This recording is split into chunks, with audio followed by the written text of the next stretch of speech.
전국의 3학년 여러분 반갑습니다. 오늘 이 시간에는 우주 팽창과 우주 탐사, 드디어 이제 우리가 마지막 단원을 향해서 달려가고 있습니다. 우주 팽창과 우주 탐사라는 제목으로 스님과 같이 공부해 보도록 하겠습니다. 아마 우주 탐사라는 주제 때문에 여기 화성에 인류가 거주할 수 있을까 이런 질문으로 나와 있어요. 지금 여러분들 그림에 보시면은 마치 화성에 에스키모인들이 지어놓은 것 같은, 그죠? 이글루 같은 느낌으로 지금 이렇게 그려져 있는 것을 볼 수 있습니다. 우주를 탐사하려면 뭐 기껏 해봐야 우리 태양계 내에 있는 행성 탐사부터 시작하는 거 아니겠어요? 자, 화성은 인류가 거주할 수 있는 제2의 지구다. 상당히 작습니다. 사실 그렇게 어떻게 보면은 지구에 비해서는 상당히 작아요. 그런데도 불구하고 나사에서 랭글리 연구센터는 화성 지하의 얼음을 이용해서 집을 짓자 아이디어를 냈대요. 여러분들도 뭐 화성 탐사와 우주 여행에 대해서 혹시 궁금했던 질문들을 한번 써보시고 나서 우주 탐사 팽창을 공부한 다음에 스스로 답을 확인해 보시면 어떨까 생각이 듭니다. 자, 그렇다면 오늘 팽창하는 우주에 대해서 스님과 같이 공부해 보도록 하겠습니다. 개념 동영상 생략하고요.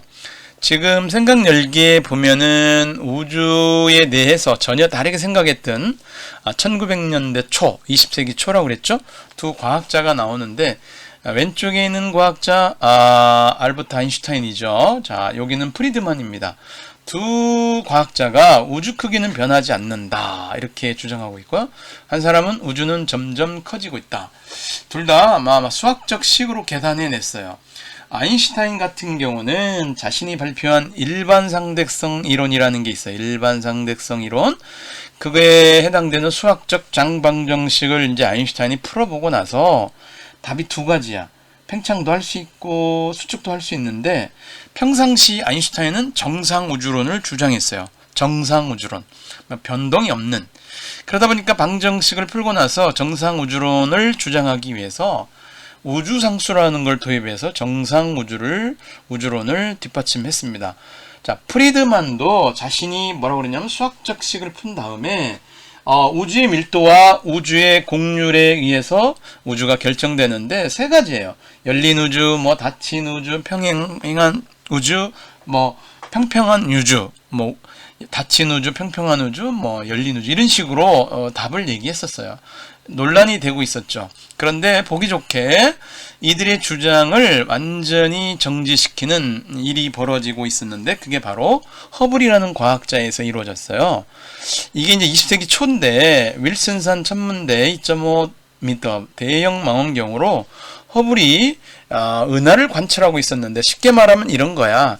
선생님이 수업 시간에도 설명했던 내용인데 우리 교실에서 여러분들이 단체 사진을 찍었어요. 찰칵하고. 근데 창밖에 아파트가 딱 싹 찍힌 거야. 그럼 사진에는 어떻습니까? 여러분들 모습과 이 창밖에 있는 아파트 모습이 같이 찍혀 있어. 그럼 여러분들이 주장을 합니다. 창밖에 있는 아파트도 같은 사진에 있기 때문에 우리 은하에 있는 거야. 이렇게 주장할 수 있겠죠. 그런데 아니다라는 걸 허블이 얘기한 거예요. 허블이라는 사람이 아니야, 그렇지 않다라고 얘기했는데 무슨 얘기냐면 우리가 배웠습니다. 우리 은하는 어떻습니까? 우리 은하는 지름이 30kps이야. 기껏해야 30kps. 미안합니다. 기껏이라니. 되게 먼 거리야. 30만 광년 정도 돼요, 사실은. 그런데 우리 은하 속에 들어있던 안드로메다 은하를, 안드로메다죠. 당시에는 안드로메다가 어떤 성운인 줄 알았어요. 우리 은하에 있었으니까. 근데 이제 허블은 세페이드 변광성을 측정하는 기술에 의해서 여기 찍혀있는 이 성운 같은 데다가 거리를 측정해 보니까 대략 한 780kps이라고 거리가 나온 거야.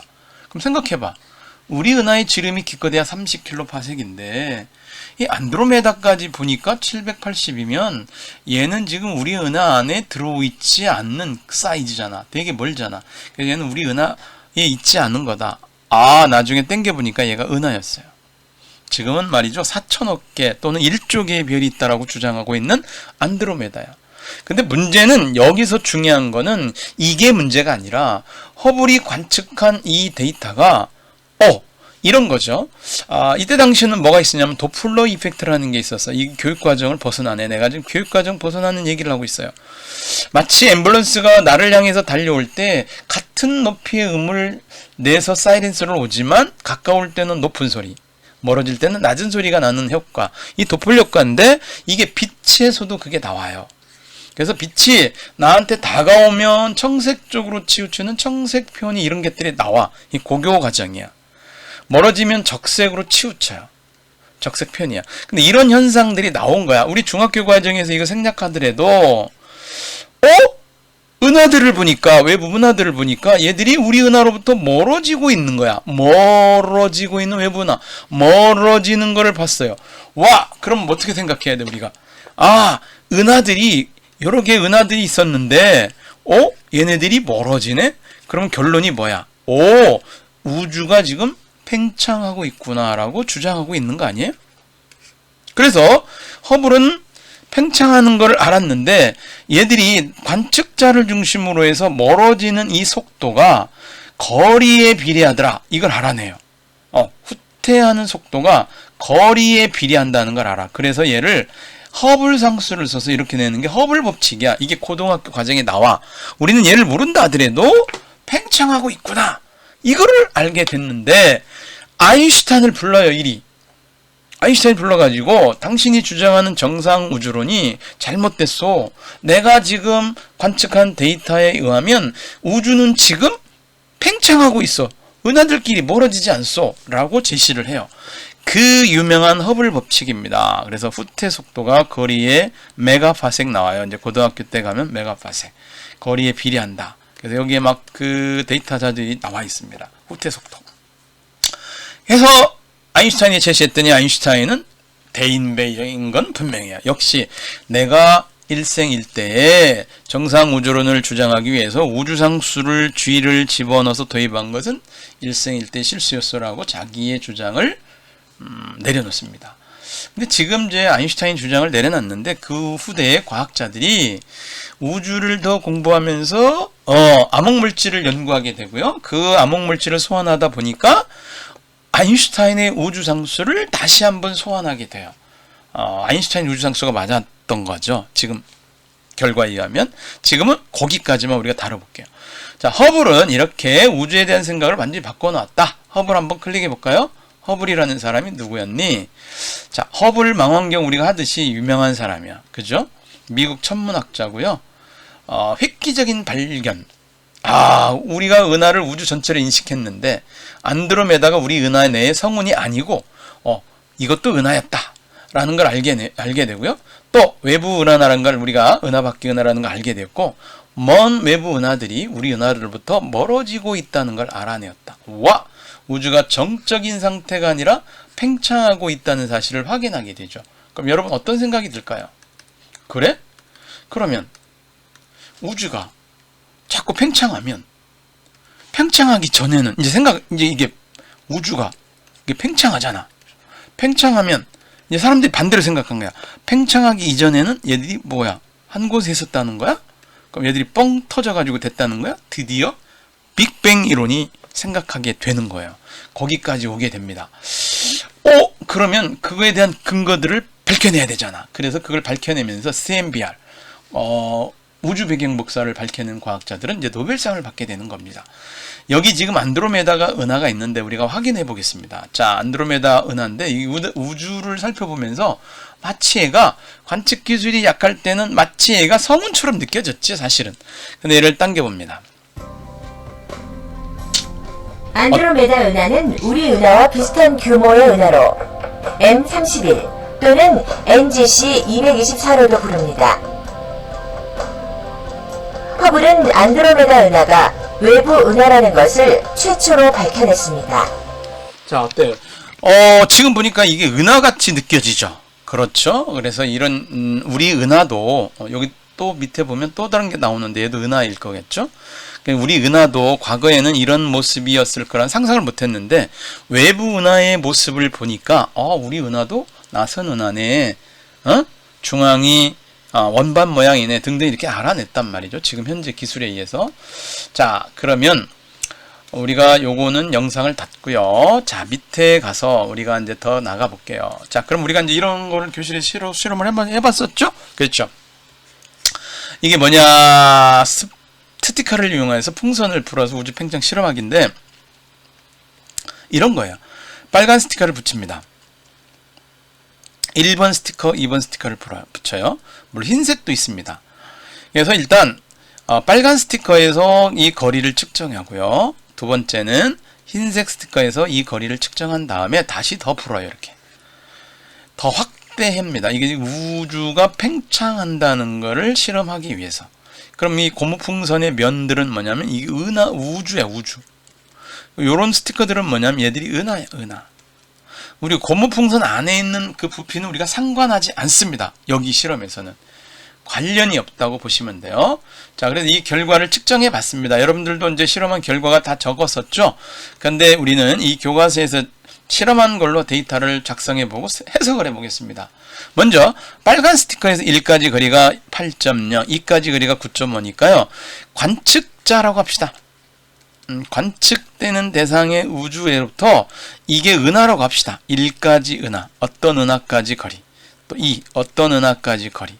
근데 이 거리가 이 거리하고 비교하면 얘가 짧고 얘가 먼데, 이 과정사는 풍선에 바람을 더 넣어가지고 확대한 거야. 팽창한 후야, 팽창. 팽창 후에 거리를 주니까 얘가 13.5가 되었고, 이 녀석은 16이 되었습니다. 짧은 거리가 이만큼 더 변할 때 큰 거리는 더 빠르게 변해서 더 멀리 갔다 이거예요. 이게 고등학교에 보면은 V는 HR이다. 이 거리의 후퇴 속도가 비례한다 라고 하는 거에서 허블 법칙으로 우리가 공부하는 내용이 있습니다. 그걸 여기다 데이터를 정리하고 싶은 건데, 우리 중학교 교육 과정에서는 이것만 해석하면 돼요. 아, 8과 9.5는 8.5가 짧고 긴데, 짧은 게 요만큼 좀 더 같죠? 더 벌어진 거 확실하죠? 근데 이것이 5.5 늘어났다면 얘는 5.5인가 6.5인가 6.5 늘어났습니다. 5.5 늘어난 거하고 6.5, 그러니까 이 늘어난 폭보다 이 늘어난 폭이 더 많다. 즉 먼 거리가 더 멀리 멀어진다. 뭐 이런 얘기예요. 더 빠르게 더 멀리 간다 이런 얘기인데, 해석상은 그냥 간단하게 해석을 해놨어요. 이해하셨어야 될 거예요, 여러분들은. 자, 여기 보니까 이까지 거리가 더 많이 멀어진다. 흰색, 자, 빨간색을 기준으로 했는데 흰색을 보더라도 똑같다. 그 흰색이 됐든 빨간색이 됐든 어떤 거를 기준으로 해도 똑같이 결과는 같다. 즉 중심을 내가 모르겠다야, 모르겠다. 중심 모르겠다. 그래서 중심은 없다라고 우리가 결론은 냅니다. 우주의 중심은 없다. 알겠죠? 모르겠다가 맞지만 우주의 중심은 없다라고 얘기해. 어디를 중심으로 해도 결과는 똑같아. 만약에 빨간색을 기준으로 했더니 결과와 흰색을 기준으로 다르다면 우리는 생각을 달리 해야 돼요. 다르다면 그 변화가. 자, 얘가 5.5 늘 때 얘가 6.5 늘었는데 얘가 4.5 늘 때 얘는 5 늘어났습니다. 그러니까 얘가 역시 크다는 걸 알게 되겠죠. 아셨죠? 이게 뭐야? 5.5. 그러니까 결과가 똑같네. 그렇다면 우주의 중심은 없다. 그래서 과학자들이 정리를 해놓은 건데요. 여러분들도 그 내용의 간격 변화를 기준점으로 토의해보자. 결과는 똑같습니다. 특별한 팽창의 중심점은 존재하지 않는다. 결과가. 자, 그렇다면 우리는 이제 우주가 팽창한다는 걸 알았어. 그렇죠? 그런 걸 다루고 정리를 해야 돼. 해서 팽창하는 우주에 대한 얘기가 나오고 있어요. 자, 풍선 실험에서 풍선 표면이 우주 공간이야? 풍선 안쪽이 우주 공간이 아니라 표면이 우주 공간이야. 착각하지 마세요. 풍선이 부풀어 올 때 풍선에 스티커 있잖아, 스티커. 이 스티커는 은하야, 은하. 은하들이 멀어지는 거야. 스티커가 은하야. 별이 아니야? 선생님 평가에 내가 분명히 이런 거 낸다 하고 낸다고 했으니까 꼭 기억을 하시기 바랍니다. 실험에서 관찰할 수 있듯이 풍선이 부풀어 오를 때 어느 방향으로 보더라도 동일한 모습의 팽창이 나타난다. 실제 우주의 팽창도 이와 비슷하다. 우주 공간은 풍선 표면처럼 특별한 중심이 없이 모든 방향으로 균일하게 팽창하고 있다. 이로 인해서 우리 우주의 어느 지점에서 보더라도 은하들의 관측자로부터 멀어진 현상이 나타난다. 해서 이 내용은 뭘 얘기하고 있는가? 풍선이 균일하게 팽창할 때 풍선 표면에서 관찰되는 현상은 위치에 관계없이 모두 동일해. 따라서 풍선 표면에는 특정한 중심점이 존재하지 않아. 꼭 기억하세요. 아시겠죠? 자, 그래서 이 팽창하는 우주의 모습을 보는데 팽창하고 있죠? 이 녀석을 보면은 이렇게 우리가 당겨 볼 수가 있어요. 자, 이렇게 쭉쭉쭉. 그냥 얘들 사이에 멀어지는 거 보세요. 이렇게 멀어지는 거. 멀어지는데 얘들만 멀어지는 게 아니라 얘들도 멀어지고 있잖아요. 얘들도 멀어지고 있잖아요. 그죠? 우주는 커지고 있다는 거야. 근데 이 풍선으로 말하면 그렇다면 이게 요런 풍선, 아주 작은 어느 한 점의 풍선, 이때 말이죠. 이때 폭발을 했으면 빛이 나왔을까? 빛. 그죠? 그럼 증거야, 증거. 나온 빛이 우주를 돌아다니고 있는데 이 증거야, 증거. 이 증거를 찾자 해가지고 찾자. 사람들이 찾았는데 이 찾은 걸로 인해서 노벨 물리학상 2번씩 받았습니다. 똑같은 주제 가지고 한 번 받고 또 뒤에 또 한 번 받았어요. 그러니까 얼마나 중요한 발견이에요. 자, 그런 내용으로 우주 배경 복사는 고등학교 때 우리가 생각해 보도록 하겠습니다. 자, 현재 우주가 팽창하고 있다면 아주 먼 과거의 우주는 어땠을까? 아까도 얘기했습니다. 시간을 거꾸로 돌리면 한 점이었을 거예요. 한 점. 그죠? 한 점. 그래서 그때 당시에 이제 그 알프레드 호일이라는 사람이라든지 이런 사람들이 이제 이게 빅뱅 우주론을 이제 끝까지 도달하게 되죠. 그래서 먼 과거의 모든 물질과 에너지가 한 점. 자, 물질과 에너지가 한 점. 물질과 에너지가 같다는 거야. M, 질량이 에너지가 된다는 거야. 이게 아인슈타인의 유명한 MC 스퀘어라는 게 나옵니다. 질량이 에너지야. 물질과 에너지가 모인 한 점에서 대폭발이 일어나 빅뱅입니다. 이 대폭발을 우리는 빅뱅이라고 해요. 빅뱅, 빅, 크게, 뱅, 폭발했다. 이런 거야. 뱅, 뱅. 우리는 총 쏠 때 땅땅 하는데 미국 사람은 뱅뱅 소리가 들리나 보죠? 대폭발 우주론에 의해서 과거의 우주는 지금보다 크기가 작고 온도가 높았다. 자, 이게 이제 고등학교 때 가서 보면 이 대폭발이 일어나고 38년이 지납니다. 그러면 그때 처음으로 빛이 우주로 나와요. 이때 나온 우주의 빛을 우리는 배경복사라고 그래요. 그때 우주 온도가 3000 켈빈 정도 됐다라고 고등학교 1학년 과정에서 배울 거예요. 자, 아주 높았는데 식어가지고 식다 식어 이제 팽창하다 보면 식어 연력학 법칙에서 우리가 공부하게 됩니다. 그러면 온도가 높았는데 식어. 근데 지금 얼마까지 식었느냐? 현재 우주의 온도가 얼마냐? 그것이 이제 우주의 평균 기온은 2.7 켈빈 정도 된다라고 우주 배경복사에서 언급을 할 겁니다. 고1 과정이에요. 자, 그래서 최근 관측 기술의 발달로 더 정밀한 관측이 이루어지고 있으며 대폭발 우주론이 옳다는 증거 더욱 늘어나고 있다. 이거 기억하셔야 되겠죠? 대폭발 우주론. 자, 그리고 우리가 대폭발 우주론은 뭐냐? 이게 바로 우주 배경복사 사진이 나와 있죠, 그렇죠? 책에서는 잔재로 표현됐는데 잔재라기보다는 증거라고 생각합시다. 잔재라니까 좀 이상한 것 같아요. 우주 배경복사를 코스믹 레이, 우주선이죠. 코스믹 레이 백그라운드. 백이 뭐야? 배경이죠. 코스믹 레이인데요. 코스믹 레이 마이크로웨이브가 들어가야 돼요. 마이크로웨이브. 이제 그 정도로 파장이 마이크로웨이브. 이렇게 되겠죠? 자, 코스믹 레이 마이크로웨이브 백그라운드. CMBR 하면 라디에이션. 뭐 이렇게 우리가 또 영어 한번 썼네요. 라디에이션. 배경복사. 그래서 이 앞 글자만 따서 CMBR이라고 하는 걸 고등학교 때 우주 배경복사로 공부하게 될 겁니다. 자, 여기까지 선생님 언급했고요. 자, 그러면 이제 우리 정리해 볼게요. 스스로 점검하기니까 스스로 해야 되잖아. 우주는 부풀어 오르는 풍선 표면처럼 모든 방향으로 균일하게 팽창하고 있다. 그쵸? 멀리 있는 외부 은하들이 모두 멀어지는 것으로 관측되는 까닭은 우주의 팽창 때문이다 라고 말하면 되겠죠. 우주가 팽창하기 때문이다. 자, 우주가 팽창하는데 요 빵이 부풀어, 그쵸? 이스트 넣어가지고 땅이 부풀면 이 안에 있는 건포도들이 들어있는 얘들 사이의 간격도 멀어지겠죠. 멀어지는 너. 야, 이거 좀 안 좋다. 그죠? 노래 가사로서. 멀어지고 있습니다. 가까워지고 있는 너. 참 좋은데, 멀어지고 있는 건 우린 싫어요. 그죠? 우리 모든 방향으로 균일하게 팽창하고 있다. 이런 우주의 팽창을 건포도가 들어있는 빵 반죽이 오븐에서 부풀어 오는 상황에 비유해서 설명해보자. 설명 끝났어요. 그렇죠? 해서 우리 교과서에서 제시한 답은 이렇습니다. 자, 우주 팽창, 건포도가 들어있는 사이의 거리가 멀어지고 있다. 이런 거예요.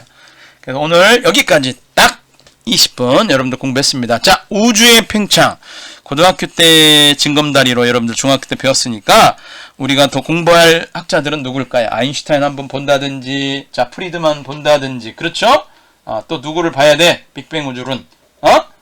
그 가모프라는 사람이 있어요. 러시아 물리학자죠. 또 프리드만, 르메트르 이런 사람들을 조사해서 한번 공부를 더 해보시기 바라겠습니다. 고등학교 때 가면 이제 허블 상수가 지금 달라, 시대별로 조금씩 그것도 공부하면서 거리를 측정하는 걸 공부하게 될 거야. 재밌을 것 같죠? 자, 오늘 수고했습니다.